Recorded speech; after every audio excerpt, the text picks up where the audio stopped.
Ladies and gentlemen, welcome to Larchmont. Remember, I'm Daniel Harrington, currently in a swing of tours of libraries, senior centers, historical societies, and any other place that'll have me, going through all of Rhode Island, Massachusetts, the Cape, and even Connecticut. And eventually we're going to get up to New Hampshire and Maine, I hope. So if you're like me, whenever you go to a presentation, your first thought is, how long's this guy going to babble? 1 hour, maybe 1 hour and 5 minutes, Adam. So we should be good. And you can just give me the hook if I go beyond that. A couple of things to make it efficient. When I say the journal in the presentation, what am I talking about? Any guesses? Providence Journal. I am a Rhode Islander, born and raised.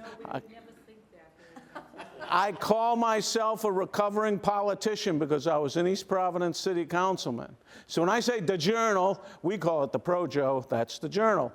When I say the Globe, what am I talking about? You guys are ready. So, just to be safe, much of our action, this is where I'm from, Providence, Rhode Island, and we're over here today, correct? Yes. Yay. This is, anybody knows what this is called? Very good. I find as I go north, I have to, or south, I have to let people know. And I'm not being a snob because we Rhode Islanders are very provincial. In fact, you ask a Rhode Islander to identify this landmass, they'll proudly and confidently say, France. So I want to thank Adam. He's got me on a separate hookup with my computer, so I'm going to be jiggling a little, so just be patient with me, okay?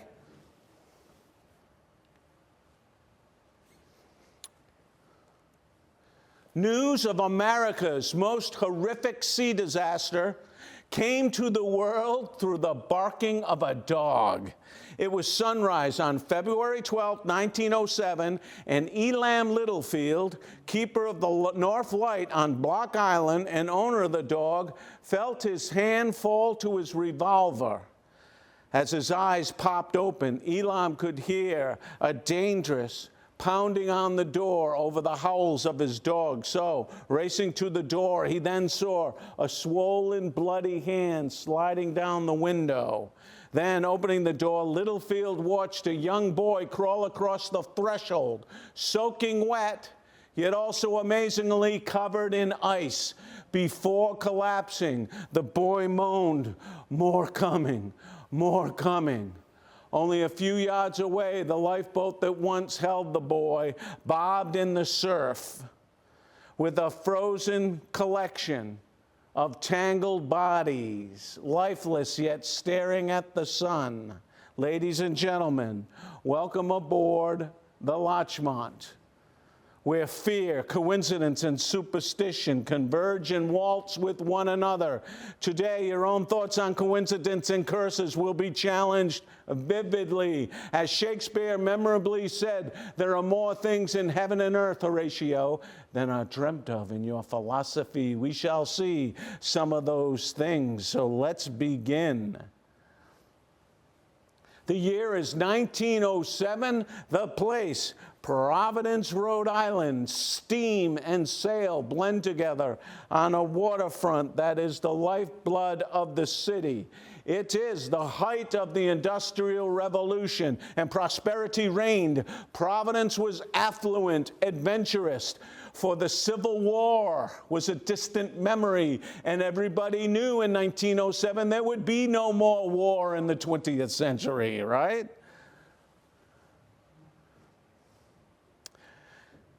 Providence was enamored with culture and arts, including the first major musical hit of the 20th century, which was called Yankee Doodle by George M. Cohan. I'm a Yankee Doodle dandy.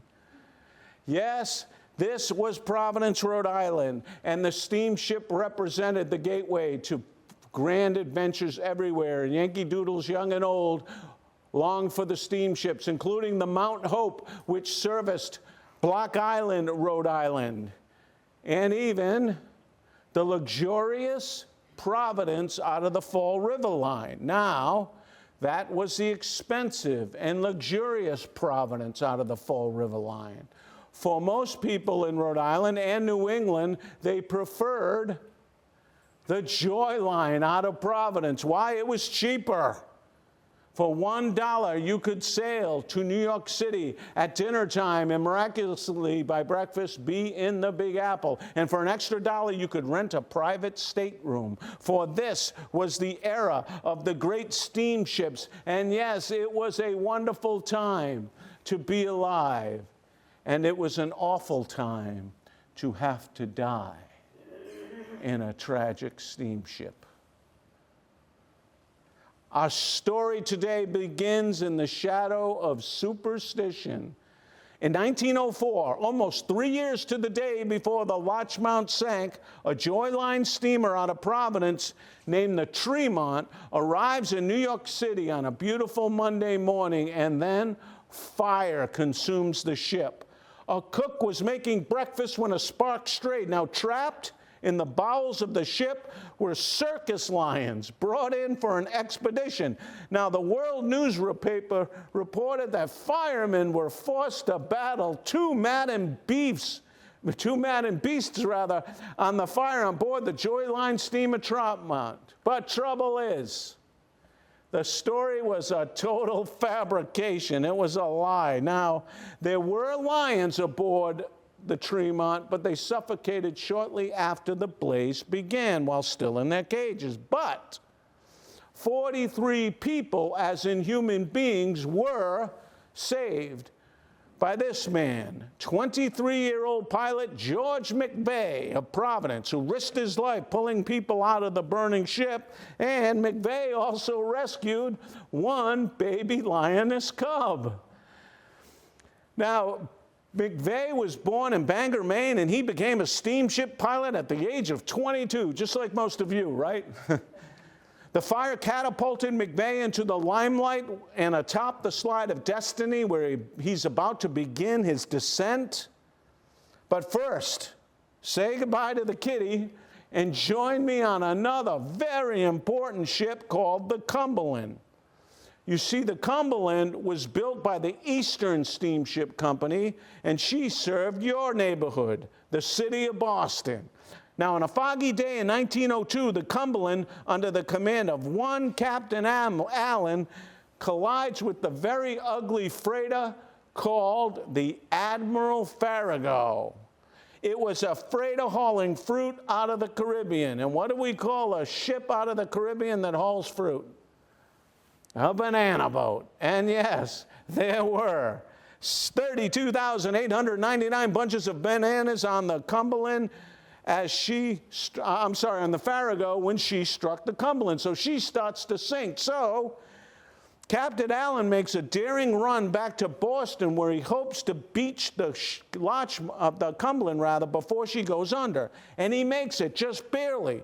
She sinks in the shallow water just after 300 terrified passengers run off the vessel. So she's then declared a total loss. So Eastern sells the Cumberland to the Joy Line Company at a bargain price. Within 1 month, she's repaired, repainted, and renamed. Anyone care to guess the new name of the Cumberland? You better believe it. Even though it's bad luck to change the name of a ship, the Cumberland is proudly renamed Larchmont. Now the Larchmont is a name that was named after a posh New York village just outside of the Bronx. And she's then delivered to her new home in Providence, Rhode Island. And then it begins. Just weeks after starting her trips to New York City, fire breaks out in her storage hold just off the Bronx. The fire is contained, but 200 passengers are forced ashore. A year later, she runs down a schooner named the Melanson just off the Bronx. No deaths, but plenty of damage. The next year, she runs aground off Prudence Island in our Narragansett Bay, and she strands passengers for 4 hours until a tugboat frees her. And then, in February of 1905, a passenger named John A. Hart is robbed and shot in the head while sleeping aboard the Larchmont. His body is discovered when it returns to Providence. Of course, the crime is never solved. So, given its history of fires, murder, and collisions with banana boats, folks everywhere start to call the Larchmont the hoodoo ship, the cursed steamer of the Joy Line. Meanwhile, Captain McVeigh continues to impress his betters and is finally given a ship of his own to command in 1906. That ship is the Larchmont, placing our hero on the hoodoo ship. And that brings us to the reason you're all here today, the fateful night of Monday, February 11th, 1907. And nothing is so essential in understanding the Larchmont disaster as the unusual weather that accompanied the tragedy. Yes, it was 2 degrees below zero that evening. The wind was gusting up to 50 miles per hour, and still the passengers came. And this is where they boarded. It is today a restaurant in Providence waterfront called Tel Aviv. And if you look at the roof line of the building, it hasn't changed in over 100 years. And through this door is where most of the passengers exited the ship on the dockside, never to return. This is the crew of the Larchmont on February 11th. Captain McVeigh sits in the bottom row, but more importantly, to his right and our left is pilot John Anson, age 32, also important. Anson will be at the helm of the Larchmont when trouble comes calling. In addition to locals, there were people from all over the world aboard the Larchmont that evening, and in particular, people from Boston. They were young, they were poor, they were rich, and everybody else in between. All major faiths were present in the mix, as were wanderers and adventurers. Let's meet a few. Harris and Bertha Feldman were returning to their home in New York City. Now, Harris, age 40, was a burly Jewish man whose work with the Order of the Eagles, a civic organization, had brought him to Providence. Now, Feldman once served in the Russian Navy, and coincidentally, you're going to hear that word quite a bit today. Coincidentally, Feldman survived a winter shipwreck on the Baltic Sea. That experience would prove fortuitous for Mr. Feldman, so remember the name. The diversity among the passengers was fascinating and included members of the Eastern Scandinavian Corps of the Salvation Army, better known as the Swedish Salvationists, 8 of whom are pictured here. They were from cities in Mass, namely Lynn and Cambridge, and they were all on their way to a conference in New York. Ah, yes, my favorite. And we can't forget Millard Franklin of North Attleboro. Millard was a frequent flyer on the Larchmont. He called himself, get this, the boy Houdini, and made a career of imitating the greatest celebrity of the day, Harry Houdini. Now, Millard would often leave home unannounced to perform in New York. In fact, his own mother was unaware of Millard being aboard the Larchmont that night. Now, like his hero, Millard would free himself from traps and perform death-defying feats as well as magic. So the question is, was the young escape artist worthy of the master's name? Or was he just a dreamer, like all the crew whispered behind his back? Trust me, we'll find out. Now, get ready for her. Say hello to Miss Sadie Golub of Boston, Massachusetts. And Sadie was everything her picture portends, a flamboyant belle from the city. Sadie was on her way to look after her sister in New York City, who had recently given birth to a child who was gravely ill. Now, flexing your imagination, what young character from the movie Titanic might Miss Golub remind us of? Molly Brown, some say, others, Rose, young Rose, right? Well, unlike the fictitious Rose, our Sadie was all too real. And folks, Please beware of Larchmont and Titanic comparisons, for they're ubiquitous, especially in Rhode Island. For I assure you, the story you all are about to hear will make Titanic look like a Disney cartoon. The Larchmont left Providence at 7 p.m. that night. There were probably over 200 people on board, but we will never know. The passenger list went down with the ship. Upon boarding, many made their way to the saloon or the dining area of the ship, where they were greeted by the lilting sounds of a piano player in a smoky bar. And that is until Millard Franklin, the boy Houdini, entered the room with great fanfare and fascinated passengers with his well-rehearsed antics and charm.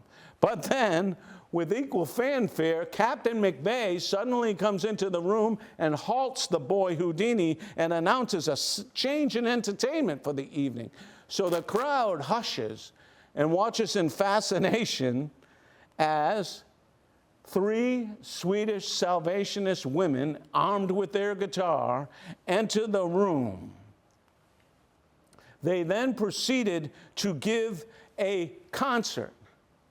3 very pretty girls, one passenger remembered, gave a concert of gospel hymns, and passengers listened, some with pleasure, others whether they wanted to or not, which speaks to the power of the Swedish Salvationists and their message.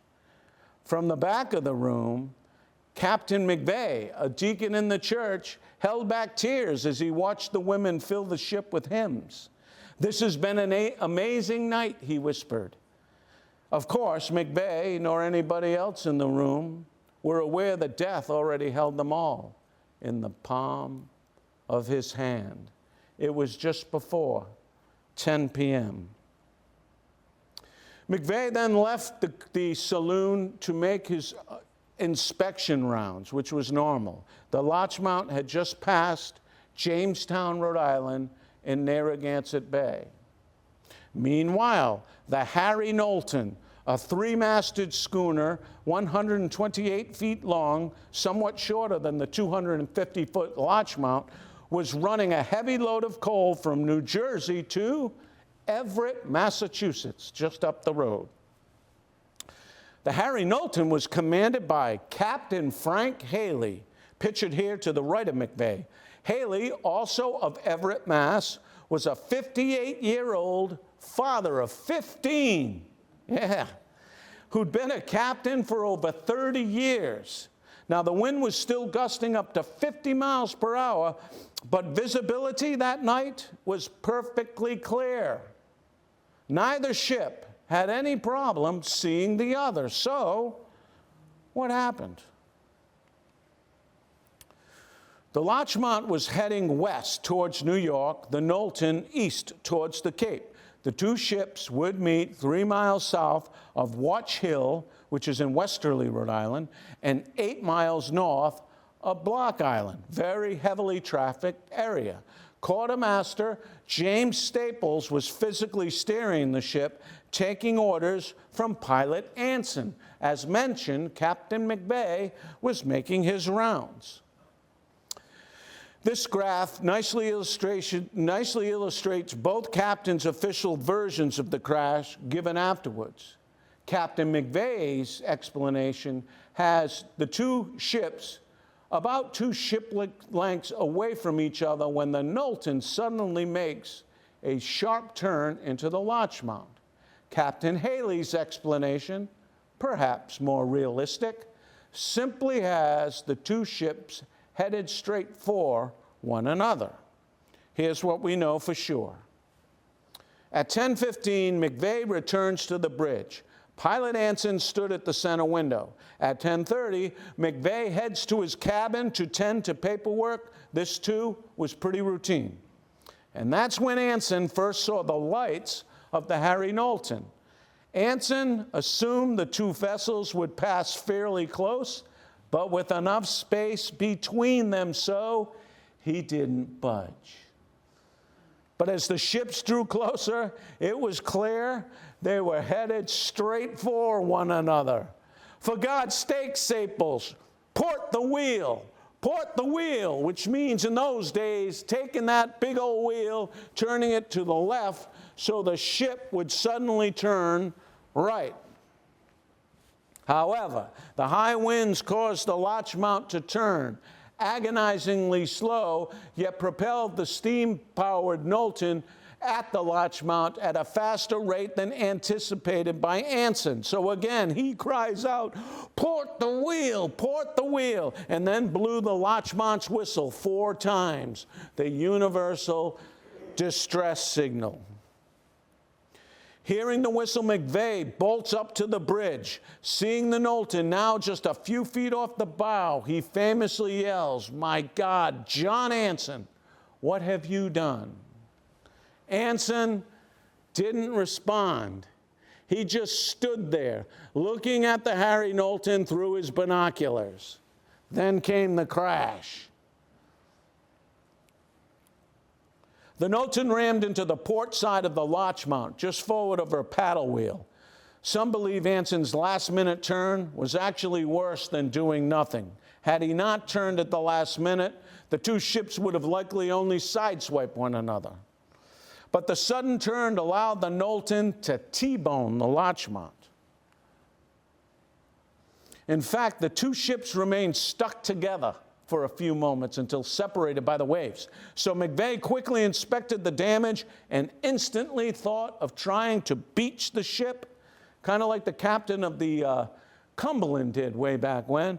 But you see, the ship's massive engine was unresponsive because the Knowlton struck an absolute bullseye. It struck a bulkhead, crushing the watertight compartment, so almost immediately the Larchmont begins to sink. If that wasn't bad enough, the crash also severed the ship's main steam pipe, releasing huge clouds of toxic steam throughout the ship. And for good measure, the ship's generator was also knocked out. So folks found themselves in total darkness, many while still in their pajamas. Most had no chance of escaping. Passengers came running out of their staterooms only to find the now docked saloon crowded with screaming people. It took only seconds for them to start choking to death on the scalding steam. So within minutes, McVeigh ordered the crew to the lifeboats, but panic takes over. Most were never touched by a crew member. Then, because he couldn't see passengers due to the clouds of steam around the pilot house, McVeigh orders the lifeboats to be lowered right away. So far, so good. Of course, his own lifeboat sat just outside of the pilot house. So in he goes.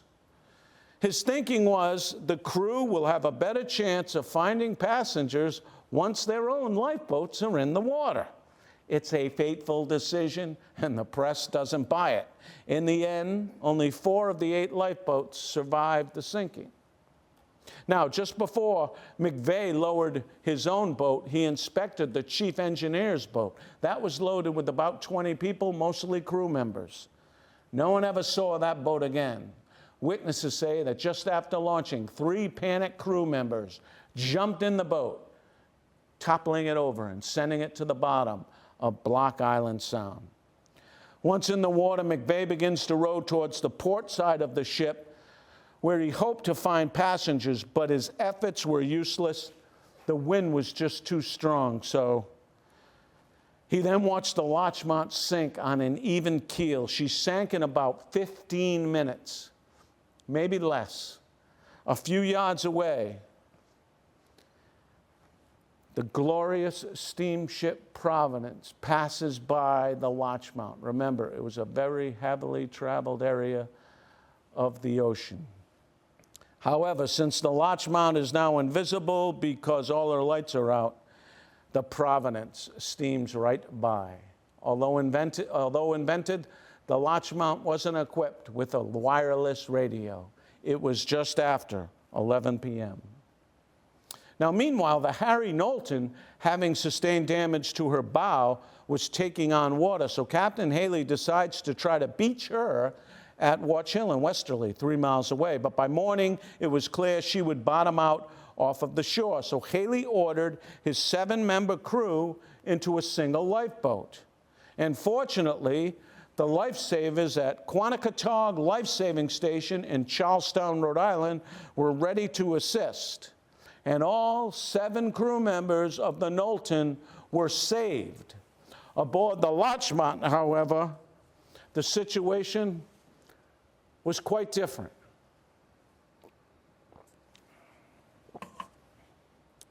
The sinking of the Larchmont has been called perhaps the cruelest 15 minutes, or among the cruelest 15 minutes of the 20th century. Consider. Water was flooding the Larchmont at a rate of about 2 feet per minute, fast enough to convince you of your doom, yet slow enough to let you soak in all the horror of it. It was pitch black, the air filled with poison as people fought with and trampled on one another to make it out of the lower decks. Those that made it out of the lower decks of that particular hell were greeted with a new one. 0-degree weather and 50-mile-an-hour winds, which produced a wind-driven surf that made passengers feel as if a fire hose had been turned on them. The result? Instant frostbite, unimaginable pain, and abject panic, said one survivor. The passengers were running around shouting, weeping, and praying. The men were screaming louder than the women. People were pushed overboard, others jumped. A woman with a little boy in her arms was pleading to be taken into a lifeboat. She was thrust aside. "My baby," she cried. "If we must die, we'll die together." Snuggling the baby to her breast, she then jumped overboard with the weeping child in her arms. Others would follow, hoping to find refuge in the icy waters. They did not. They clung to debris or begged to be rescued, but the Arctic wind quickly silenced most of them. Those that never made it out of the ship fared no better. As the Fall River Globe proclaimed, many passengers on the Larchmont drowned like rats, while men fought like wild beasts. The Buffalo Express added, "Each for himself and the weak to the wall," was the order of the day. As this illustration by Achille Beltrami so chillingly demonstrates. Now, Beltrami was a famous 20th century Italian painter and illustration. So this illustration was produced in Europe. That's how popular the sinking was. And yes, those are knives in the men's hands. But yes, even this master, Beltrami, couldn't quite capture the real horror of the evening. So picture everything you see in his illustration covered in 2 to 3 inches of ice, including the people. And then we get an idea of what it was really like for those poor souls that evening. Now, if there was any upside to the weather, it was this. During the nights, the winds and the waves pushed the lifeboats not out into the open sea, but to the northern tip of Block Island called Sandy Point. This is an aerial shot of Sandy Point. And you'll notice Keep a Littlefield's house is there today. And this is where the bodies and the lifeboats began to wash ashore on sunrise Tuesday morning. This is a picture of what the lighthouse looked like in 1907 with the Littlefield family proudly standing before the light. So here's where the bodies and the lifeboats came ashore. Oliver John Vier found his way to one such boat. Several men joined him. "Then I saw a woman floating on a piece of wreckage," he said. "I wanted to reach out to her, but the other fellows in the boat got scared and took the oars right away. She hung right there before our eyes, crying out to us. And every little while she would dip under a wave and then pop up screaming, but the men did nothing. Eventually, all 10 men in the boat with Oliver froze to death. One, a barber by trade, pulled out his straight razor and slit his throat ear to ear. Around dawn, Oliver shoved an oar under his arm and collapsed on it, hoping it would somehow steer the boat to the island. And guess what? It did. He was barely alive when rescuers found him. Fred Heigersel's story was similar to Oliver's. Fred was a 16-year-old German boy who, according to the journal, was unusually bright for a lad of that nationality. Fred jumped into a lifeboat with 10 other men, sensing a pattern here, ladies. One by one, Fred watched them all freeze to death. When his lifeboat approached Sandy Point, he decides to jump in the water. "Oh, I can swim good," he said, "and I couldn't stand all those dead men in the boat staring at me any longer." Fred swam for a few minutes when coincidentally a huge wave hurls him onto the beach at Sandy Point. Fred was the one knocking on Keeper Littlefield's door at the start of our story. Meanwhile, Captain McVeigh's lifeboat came ashore on Sandy Point with 7 crew members and 1 dead passenger, a Russian man who had taken his own life with a knife because half his face was scalded by the steam and the other half was frostbite, so he decided to end it. You'll notice that the crew members, however, still had their outer coats and winter jackets on, which probably prevented them from freezing to death, although they couldn't walk. Giuseppe Filati was in a boat with 20 people, including several women and his son, Nicola. The Journal had a field day with this guy. I'm going to quote from the Journal.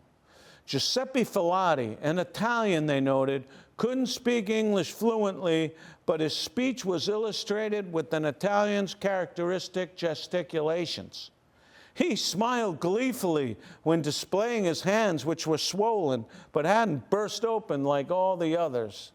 But his joyfulness disappeared, relished the paper, when he described the death of his boy Nicola. "Yes, my son is dead. I row, I stamp my feet so not to freeze to death. But Nicola lay still in the boat and died 1 hour before we reached land." Giuseppe was the only survivor in a boatload of 20 people. William Headley's lifeless body was found floating off Block Island wearing a life jacket, but with a boat hook protruding from his chest. Born in the West Indies, Headley was a steward on the Larchmont, and his death was deemed another suicide. However, the fisherman who found him, Captain Sanchez of the Block Island vessel Teresa, himself a colored man, noted the Journal, defended his race from the vulgar insinuation of suicide, quoting the Journal, quoting Sanchez, "They'll cling to life a long time, especially in the water." Headley was likely pierced with the boat hook while attempting to jump into one of the lifeboats by a now dead passenger who feared he tipped the boat over. For this is human nature, but not all is bad, ladies and gentlemen. The tale of the Swedish Salvationists attending and assisting the passengers as the Larchmont sank lives in infamy. Led by Captains Anna Runeberg and Helga Hellgren, the women exhorted their partners not to save themselves but attend to the passengers, first by assisting them with life jackets and then directing them to the lifeboats. Now get this. When the ship began its final descent, they gathered hand in hand on the upper deck, sang hymns, and implored the passengers to make peace with God. Unlike the crew of the Larchmont, all 10 of the Salvationists, 7 of which were women, willingly went down with the ship. And then Monday night found Tuesday morning.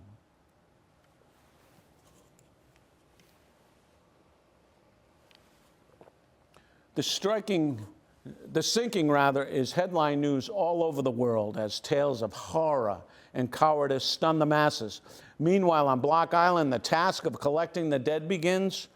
The tiny island community embraced the call of duty and spent the next 48 hours finding, retrieving, and caring for both the living and the dead.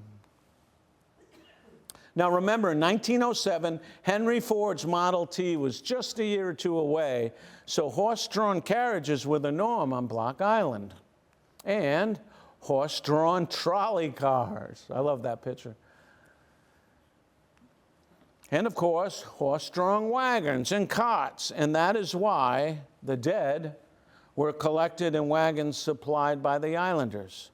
The victims were frozen solid, many with their arms still in the position of clutching whatever they could find as they froze to death in the water. Most were covered in up to 7 inches of ice, demonstrating the horror of frostbite. Not a few died with their hands frozen over their ears.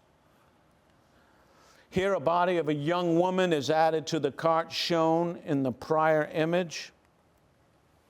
They even had a team of oxen hauling the dead off the beach. If you look closely, you'll see what appears to be sticks or branches jutting out of the cart.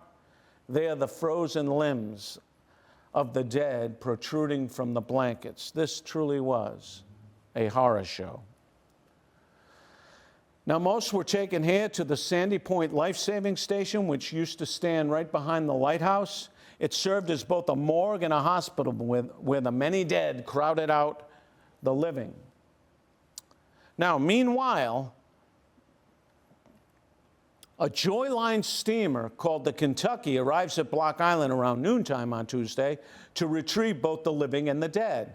This was especially important for the survivors as Block Island lacked a proper hospital, and Providence's Rhode Island Hospital stood ready to help. But the Kentucky was forbidden to leave Block Island. Dr. J.C. Champlin, a local physician, orders the bodies of both the living and the dead to remain on Block Island overnight Tuesday for mandatory examination rather than to be dispatched immediately. It's a harsh and unnecessary decree, but guess what? He holds fast to it. Of course, papers like the Boston Post depicted lifeboats landing on Sandy Point with gentrified passengers being greeted by heroic lifesavers. The reality was quite different, as the postcard I'm about to show you reveals. And be forewarned, it's pretty graphic. Now remember, 1 century ago, postcards were the social media of the day, transmitting hard news and not glad tidings, and that is why someone would place a stamp on a gruesome card like this. So yes, ladies and gentlemen, the story of the Larchmont is revolting in its graphic horror, taking us to the very depths of human misery. But what if, through the ugliness, there came glints of life and whispers of miracles? Would you and could you believe them? Well, consider. There's a fishing boat long at sea, not lost at sea, but close. She is covered in ice. Her men are frostbitten and beyond weary.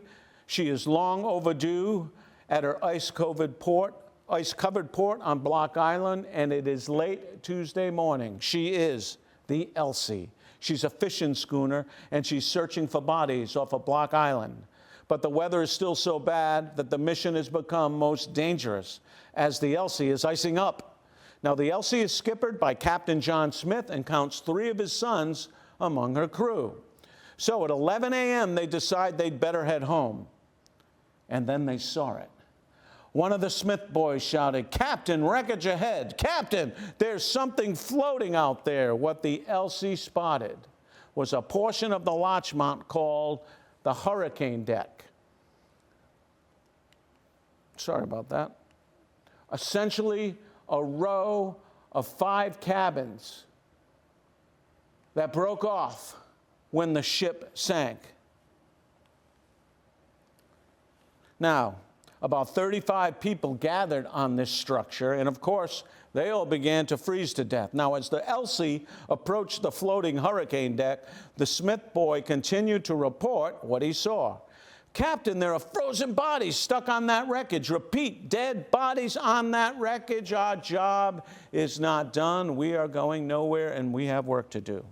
However, as they drew closer, the boy becomes hysterical. Captain, Dad, they're alive. There are people moving on that thing. That's impossible, cried the others. You couldn't make it a half hour on that damn thing. But there were people alive and moving on the hurricane deck, thanks to Harris Feldman. As the Larchmont was going down, Feldman, the Russian Navy vet, muscled his way to a lifeboat, hoisted his considerable wife Bertha up and into the lifeboat, and then told Bertha he'd see her later. Now, reading her husband's face and seeing that he was doomed, Bertha then jumps out of the lifeboat and back into the freezing water to be with her in an effort to be with her doomed husband. And coincidentally, a huge wave washes Bertha back on board the Larchmont where Harris gathers her, and they make it up to the hurricane deck. Now, meanwhile, Sadie Golub fights her way to the main deck. She was still in her evening dress when a woman shocked her by instructing her to put a coat on. Sadie was in shock and was carrying her own coat. The woman then told her to hold still as she fashioned a life preserver around Sadie. Now, who might have been doing that on a sinking ship? Any guesses? Swedish Salvationists fulfilling their vow to assist the passengers. Isn't that amazing?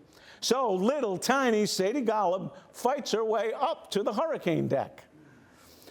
Now, coincidentally, Sadie gets to the hurricane deck and hears Feldman calling to his wife in Hebrew and says, "Save me, I'm a Jewish girl too."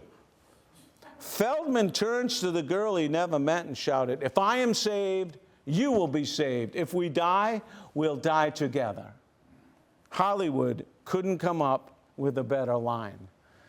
Now, also on the hurricane deck was Sam Lacombe, a dashing 21-year-old from Manchester, New Hampshire. Lacombe had actually worked as an acrobat in the Bonham and Bailey Circus, and that's why he was headed to New York.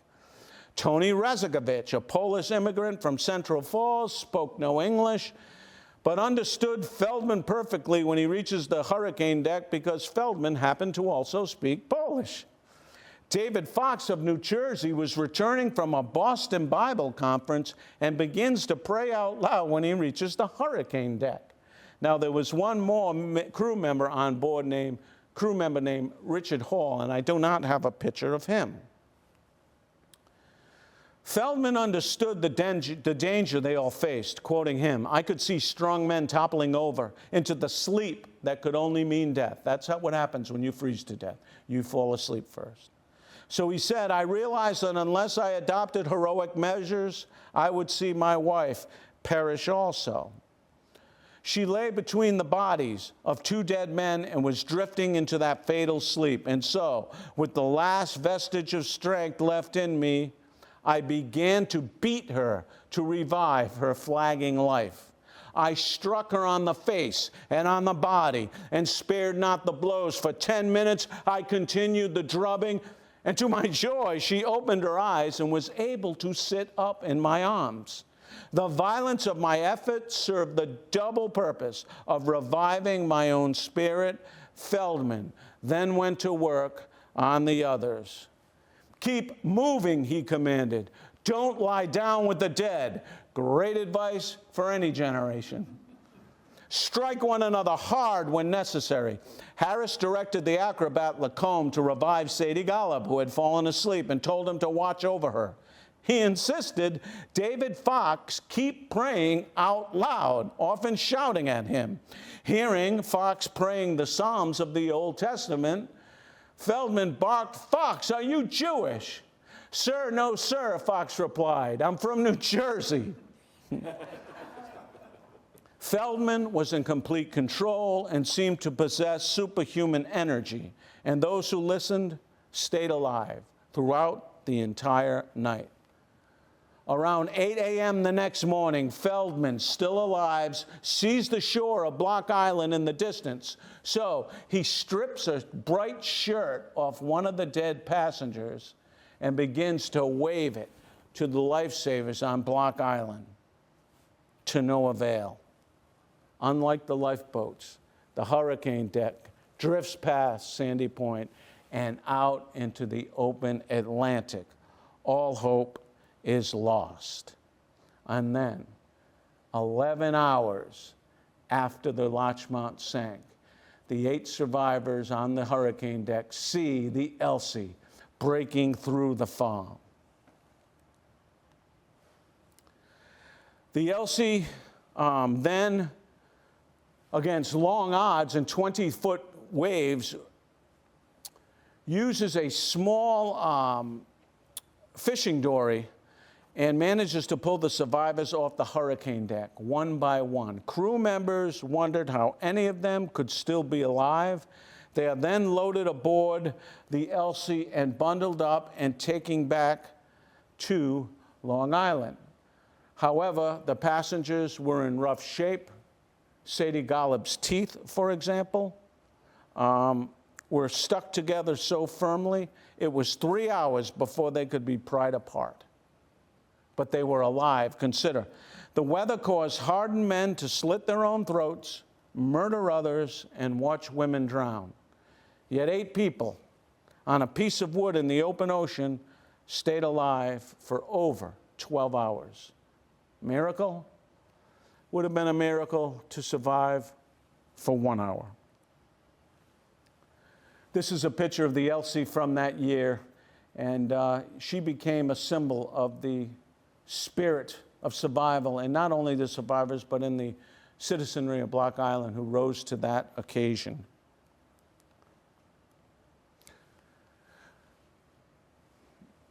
Now, back on the island, the surfmen convinced Dr. Champlin to allow survivors to be transported from the Sandy Point Life-Saving Station to the steamship Kentucky to make use of her warm beds for their mandatory overnight stay. Now, the Kentucky is actually anchored only 50 yards off of Sandy Point.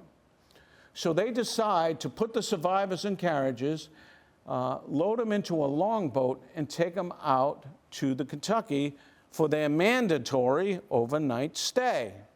However, when Sadie Gollop sees how much the Kentucky looks like the Larchmont, she panics, shrieks, and screams, and bounces right out of the carriage, and she refuses to board the Kentucky. She actually stays on Block Island 3 weeks until her frostbite subsides.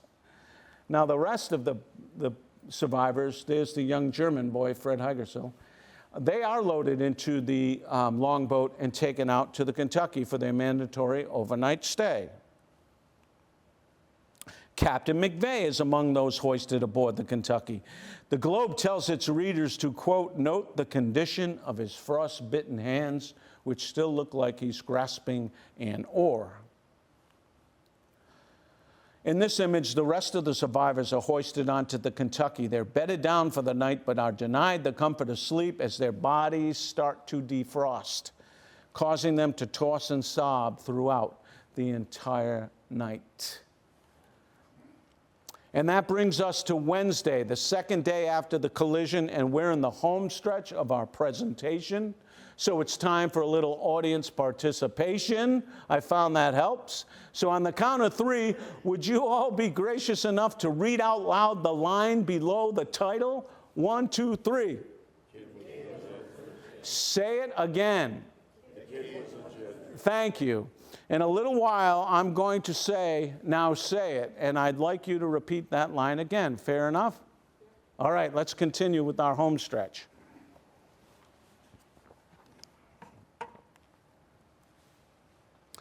At 3 in the afternoon on Wednesday, Dr. Champlin finally releases the Kentucky and allows her to steam to Providence. A photographer snaps the Feldmans in the stateroom aboard the Kentucky. You can see that Harris's hands are all swollen with frostbite. The steamer arrives in Providence around 7 p.m. and docks right where the Fish Company Tavern is today, a very popular restaurant today. Captain McVeigh is among the first to leave the ship. He's escorted to a carriage where his wife is waiting to take him home, so he actually survives with minor frostbite. The rest, however, are loaded into carriages and taken to Rhode Island Hospital, where they will be treated for severe frostbite. There are about 19 survivors. Some will endure amputations. Finally, the dead are removed. A few found coffins on Block Island, as you can see in the foreground of this photo, but because most of them were still encased in several inches of ice, they had to be removed from the Kentucky with a deck crane. Can you imagine the horror of that? And then they were transported by carriage just 2 blocks away to the Thomas Monahan Mortuary on Wickenden Street. Now this building, that's a modern photo, is now called the Coffee Exchange and sits on the edge of the Brown University campus. So I've yet to go in there, but the building is unchanged since its days as a mortuary, and I've yet to go in and order a cappuccino with a shot of formaldehyde, but I swear I'm going to do it one day. And what's amazing about this photograph is even today, it's very rare on the east side of Providence to have a vacant lot, but there is a vacant lot right beside the Coffee Exchange, and that is where the mortuary had kept its hearses, called the Carriage House. And guess where they laid out the nearly 50 bodies for identification that night? Yes, right in the Carriage House. This illustration from the Daily Item of Lynn captures the haunting mood at Monahan's. I'm going to quote the paper. 49 stiffened forms, twisted into many curious shapes, rested on empty casket cases with ghastly expressions of utter terror frozen on their faces, end quote. Family members wept as they identified their dead in a mostly solemn way. However, things do get out of hand when a woman starts screaming and jumps on one of the bodies. It takes several men to remove her from the corpse. "Don't tear me away from my darling," she cries. "Please don't take me away." She was the mother of Millard Franklin, the boy Houdini. A few days later, hundreds attend his funeral in North Attleboro. At the service, an old African-American hymn hauntingly serenades the boy who spent far too many nights aboard the Larchmont. I like to serenade the boy with the first line from that hymn. Sometimes I feel like a motherless child. Sometimes I feel like a motherless child. Sometimes I feel like a motherless child. A long, long way from home. A long, long way from home. News of Millard's death is transmitted everywhere. And in New York City, Henry Weiss, a.k.a. Harry Houdini, wires funds to the Franklin family to cover the entire expense of burying Millard and then some. So say it. Yeah. Millard was perhaps a month or two away from national stardom and a contract when the Larchmont came calling. 1 week later, leaders of the Salvation Army in England arranged for the funeral of 3 of the 10 Swedish Salvationists lost in the disaster. 7 are still with the ship. Expecting several hundred people, they secure Carnegie Hall in New York. However, an hour before the funeral, police are called as over 1,000 people are waiting outside. But by the time the service begins, there are 5,000 people inside Carnegie Hall and another 10,000 people waiting outside, still the largest crowd ever to assemble there. British Salvation Army Commander Ava Booth. You'll recall the Salvation Army is a British organization.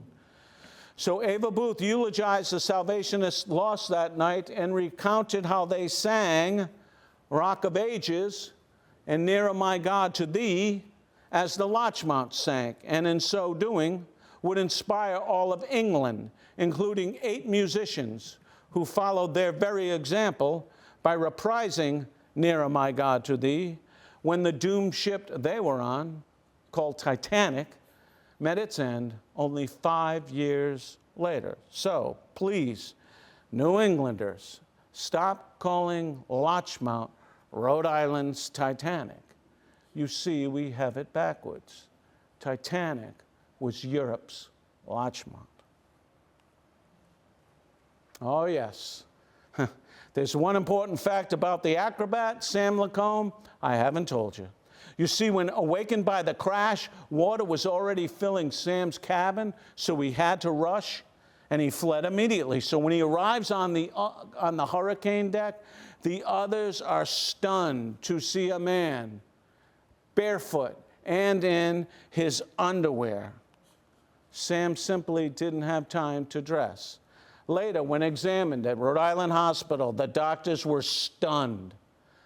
Impossible, they whispered. Sam's hands, arms, feet, and legs were completely frozen. Even his back was frozen solid. Death should have come to Lacombe within a half hour of reaching the hurricane deck. But he pressed on. At least 3 times during the night, he pulled Sadie Golub from the water as rogue waves threatened to wash her away, soaking the near-naked man anew each time. But he never left her side, and something kept him alive throughout the entire night. The photo you see here shows Lacombe just after he boarded the Kentucky and just before he would lose consciousness due to the trauma of his body defrosting. Sam lingered for nearly 2 days before dying at Rhode Island Hospital on Thursday, February 14th, Valentine's Day. To honor him, the Journal published the whole of Henley's poem Invictus, which reads in part, "Though black is the pit from pole to pole, I thank whatever gods may be for my unconquerable soul." With the death of Lacombe, the number of survivors drops to only 18, mostly crew members. The investigation by the Steamboat Inspection Service found the Larchmont negligent in the crash, and in particular pilot John Anson, as maritime law dictates that steamships are to yield the right of way to sailing ships, and that is why Captain Haley of the Knowlton never thought of turning. He knew, as all captains did, that it was the steamship's responsibility to get the hell out of the way. One newspaper simply said the cause of the crash was Anson's bullheadedness. Anson went down with the ship. He was to be married the very next week. After the disaster, all ships were required to keep the passenger list separate from the vessel. Captain McVeigh was found to be, get this, neither commendable nor censurable for his actions on the Larchmont, but the press eviscerated him, particularly the Boston press, with headlines like this, nearly to the point of suicide. Sadie Golub told a reporter that it was McVeigh himself who had refused her entry into his lifeboat, inflaming the outrage against him. However, Harris Feldman noted to the press later that it was impossible for McVeigh to be at the back of the boat because all the steam separated the front of the boat from the back, and that Sadie was probably rebuffed by a lesser crew member. So Feldman actually saved a literal lynching of Captain McVeigh. So Sadie eventually married Nathan Simon and made her home here in New Bedford. She died in 1955 and is buried in Richmond, New York. Her headstone says the last survivor of the Larchmont and includes a striking etching of Sadie on the hurricane deck, although all alone. It's the closest thing we have to a Larchmont memorial. Incidentally, the baby Sadie was on her way to look after her sister's child, passed away at the very hour the Larchmont sank. The entire crew of Captain Smith Elsie were presented the Carnegie Gold Medal of Heroism by the Secretary of the U.S. Treasury. Sam Lacombe posthumously received the Silver Medal from the U.S. Life Saving Service. The press was stunned to find Harris Feldman conversing freely with the other survivors one day after the accident. The Globe called him, quote, a splendid specimen of substantial manhood, end quote. I'd agree with that. Feldman and his wife Bertha settled in Chicago and their great-grandchildren still remember him. He received the gold medal from the U.S. Life Saving Service from the governor of Rhode Island. He died in 1947. Now, official estimates of the death toll of the Larchmont are between 140 and 160 people. We'll never know. But on his deathbed in 1959, Quartermaster James Staples, who was steering the ship, made a stunning confession. Seems Staples always counted the total of people aboard his ships. And he said on his deathbed that no less than 332 souls perished that evening, which would make it Rhode Island's worst maritime disaster. Are you still with me? This slide's important. I always say that when I mention Pawtucket, Rhode Island. 18 years after the disaster in August of 1925, the steamship Mackinac out of Pawtucket, Rhode Island, former home of the Pawtucket Red Sox, right? She was carrying 700 people to an outing in Newport for the employees of the J.P. Coates Textile Company. As the Mackinac left Newport that day, her boiler exploded, releasing a cloud of toxic steam throughout the ship. Sound familiar? 55 people were scorched to death, including little children. One 10-year-old girl memorably held up her scalded arms and said, "Somebody please blow on them, for they hurt me so." Resting in the captain's quarters at the time of the blast was 45-year-old Captain George McVeigh of Providence, Rhode Island. Although found not responsible for a faulty boiler repair on the Mackinac, although not at the helm of the Larchmont when it rammed the Knowlton, although not responsible for the fire that killed the lions on the Tremont, nevertheless, McVeigh was forbidden to again skipper a ship containing passengers. Thus, superstition weighed heavily in his sentencing. The captain died in 1951. He was 71. In 1941, a local newspaper discovered that a portion of the hurricane deck was being used as a sheepfold by a thrifty Block Islander, right? As any decent resident of New England would do. The dictionary states the purpose of a sheepfold is to protect a flock against predators, especially during long nights, which describes precisely what Feldman and Lacombe did on the structure 37 years earlier. 117 years after the tragedy, in other words, today, coal from the Harry Knowlton's cargo hold still washes up on the beach from time to time. I recently was given such a piece from a generous audience member of the Ashaway Library. This is coal from the Harry Knowlton. I had a tear in my eye when I presented it to the chief librarian at the Everett Library and said, the coal that was tested for your town is finally here. Being a Rhode Islander, I said, of course, I need it right back. In 1964, they found the Larchmont, AKA the Cumberland, 3 miles off the coast of Westerly, 130 feet below the surface. The ship's boilers And there's the paddle wheel. You can make out the boilers right there. The bow and the stern were still visible when this was taken 15 years ago.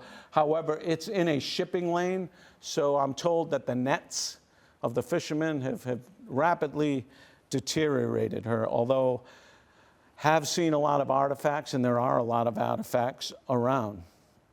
Now, before I show you our final slide, I did want to ask you to take out your cameras. Yes, please. Because I now have a website and an email contact at larchmontremembered.com. Now, when I started my grand tour of New England, I had a Yahoo email up there. Until one passenger in Little Compton, Rhode Island said, "Mr. Harrington, your Yahoo email is as old as the Larchmont."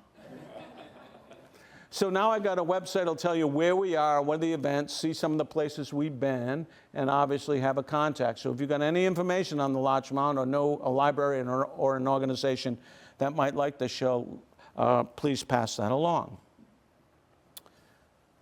In 1869, Charles Dickens wrote, "And then I looked at the stars and considered how awful it would be for a man to turn his face up to them as he froze to death and see no help or pity in all the glittering multitude." Such was the case for many on the Larchmont that evening, but others, a precious few, did indeed observe the glittering sons and daughters of the light shining through both man and nature's darkest hour, and we should remember them well, and it is in their honor that I dedicate today's presentation. So, ladies and gentlemen, this concludes today's voyage of the Larchmont. I'm Daniel Harrington.